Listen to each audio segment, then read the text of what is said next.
Hello, my name is Laura and I'm currently 17 weeks pregnant. It's Easter weekend and I had a bunch of plans for the weekend, including a gender reveal, but my husband and I both got sick, so we had to cancel all our plans and I was so disappointed. I was so upset just because I'd been waiting so long to find out the sex of our baby, and I was just excited to celebrate Easter and celebrate finding out the sex of our baby with my family. So that was a big disappointment. We're going to postpone that until next weekend and hopefully we're all healthy and good to go then. I figured to cheer myself up, today I would try out a bunch of old wives' tales for predicting the sex of your baby. I know that obviously they're not scientific, they're not accurate, it's just for fun. You have a 50-50 chance of guessing right anyway, so let's get into it. If you're suffering from excessive morning sickness, it's said that that could mean you're having a girl. I haven't really had much morning sickness, so I would say that's one count towards having a boy. Another old wives' tale for predicting the gender of your baby has to do with the heartbeat, and I'm not sure what week your baby should be at, but it says that if the baby's heartbeat is faster than 140 beats per minute, it's probably a girl. So at my last midwife appointment, the baby's heartbeat was 150 beats per minute, so that would be a count towards having a girl. The next gender prediction tool I'm going to be using is the Chinese gender chart, and this is just through the What to Expect app on my phone. Under Tools, you click Chinese gender chart and you put in your due date. So for me, that is September 20th, 2022, and my birth date is August 22nd, 1990. And then I'm gonna see prediction, and this says that I'm having a girl. Another old wives' tale sex prediction is about whether or not you have the pregnancy glow. So it says if you're breaking out, it may mean you have a girl growing. It's said that little girls steal mom's good looks. I haven't really suffered from any pimples, breakouts, or acne during the pregnancy so far, so that could be a vote towards having a boy.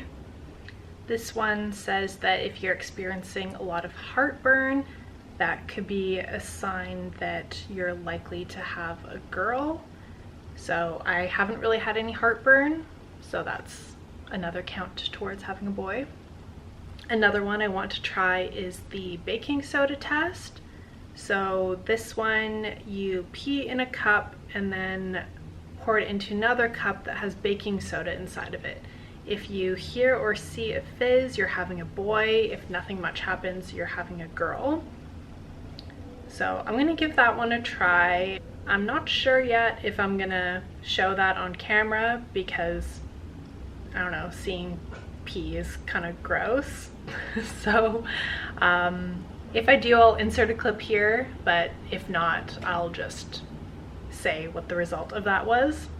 I decided I am going to show the baking soda test on camera, so skip ahead if the thought of seeing pee grosses you out. So the instructions online say to add equal parts urine to baking soda. You might have to wait a little bit, and if it fizzes, it's a boy, and if it doesn't really fizz, it's a girl. Okay, so let's add it in. Try not to spill it.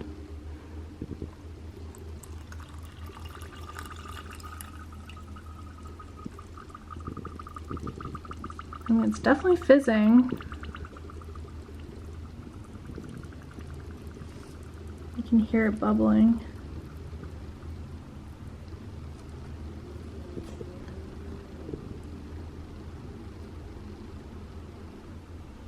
I'll just give it a little bit of time and see if it fizzes some more. So when I first added the pee in, it fizzed and bubbled a lot, but now it's not really doing anything, so I'm gonna give it a little shake.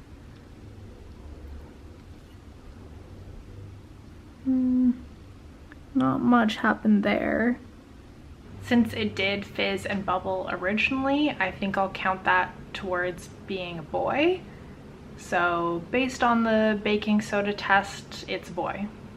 The ring test is when you tie a string to your wedding ring and you hold it over your belly, and if it swings from side to side in a line, you're having a girl, but if it spins around in a circle, you're having a boy.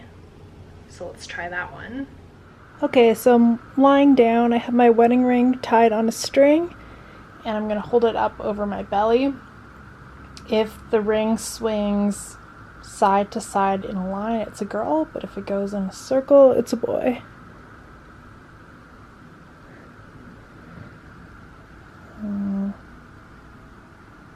Oh, it's going in a circle.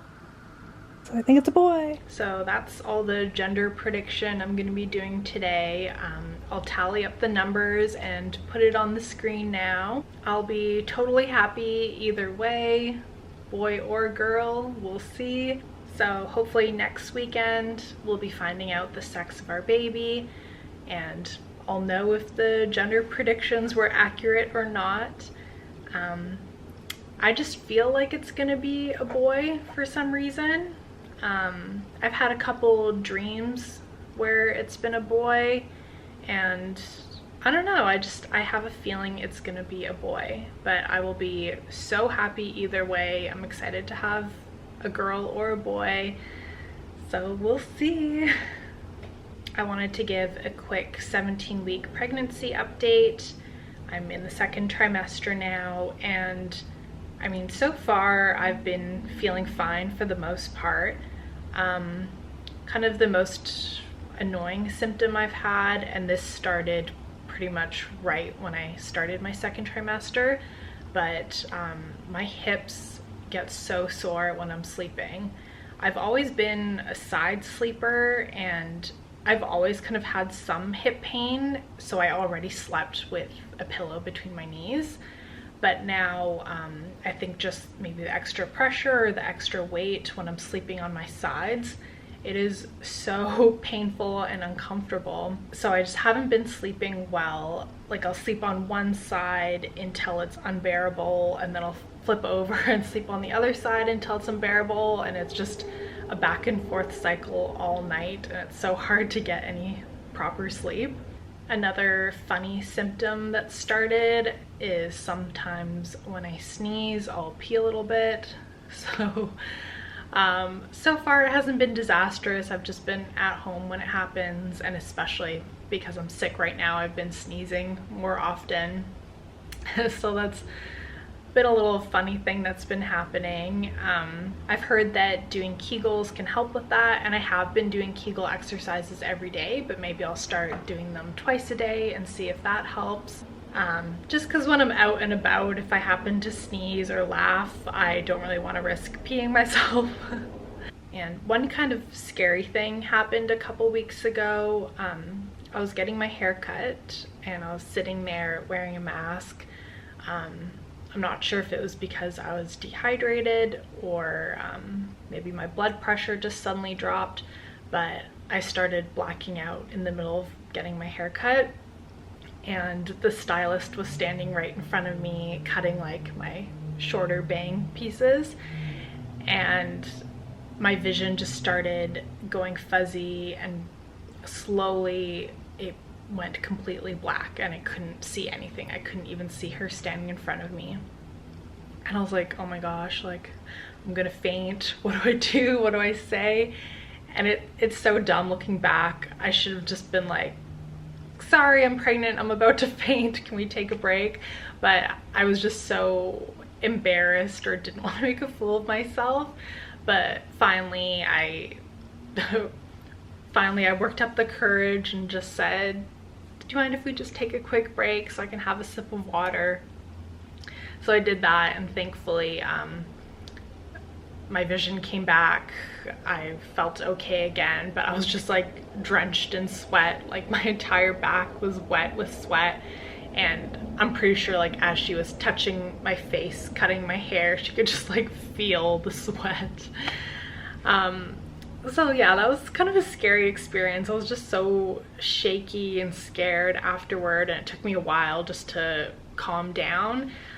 Thankfully my sister met up with me and we went for lunch, so I got to kind of talk it out and calm down and eat something and drink a bunch of water, so I think that helped. But I talked about it with my midwife, and she said that that can happen during pregnancy, and it usually has something to do with your blood pressure just suddenly dropping. So it sounds like there isn't much you can do to prevent that happening, but I will make sure that I'm drinking water often and, you know, having a snack often, just in case that helps prevent fainting or blacking out. I'm just worried that that's going to happen when I'm driving sometime, because that would be terrifying. Last Friday I had my second in-person midwife appointment, and it was really nice because this time my husband was allowed to come with me just because they're lifting some of the COVID restrictions in our area. So it was really nice having him there, and he got to meet one of the midwives.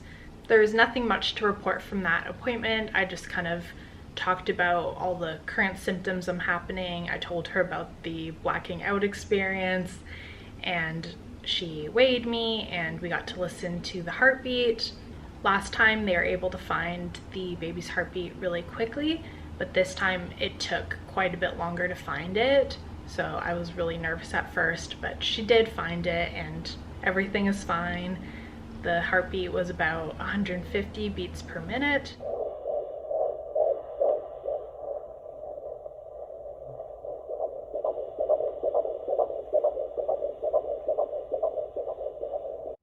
Everything in my pregnancy is going fine and normal so far, so it's nothing to worry about. And I'm really looking forward to getting my second ultrasound done in May. So that'll be exciting to actually have a picture of what our baby looks like, because for the first ultrasound, it was so early on that you can't really see much from the ultrasound. Like the baby is just this tiny little peanut. So that's all I have to report right now. Next weekend will be a lot more exciting when my husband and I are healthy again and we can do the gender reveal with my family, and maybe I'll have some more updates to share then. But thank you so much for watching, and I'll see you next time for the gender reveal. Bye!